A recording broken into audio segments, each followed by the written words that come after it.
దొండకాయలు హార్వెస్ట్ చేద్దాం. ఇది దొండకాయలు ఏమవుతుందంటే బాగా ముదిరిపోతే మళ్ళీ పండిపోతాయని భయం కానీ, అందుకని హార్వెస్ట్ చేద్దాం.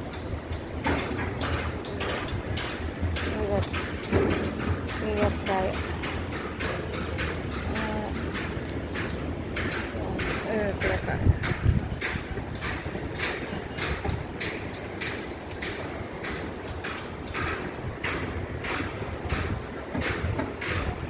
ఇంట్లో కొంచెం ఉన్నాయి. ఇది కాస్తే బాగానే కాస్తుంది ఫ్రెండ్స్. దొండపాదు చిన్న బియ్యం సంచిలో పెట్టుకుంటే చక్కగా వస్తున్నాయి. కొంచెం కొన్ని ఏమో వంక తింటకు వచ్చాయి, అయినా పర్లేదు, మనం తిన్నందుకు ఒక పాలగా. ఇంట్లో వస్తున్నాయి ఇక్కడ ఒకటి.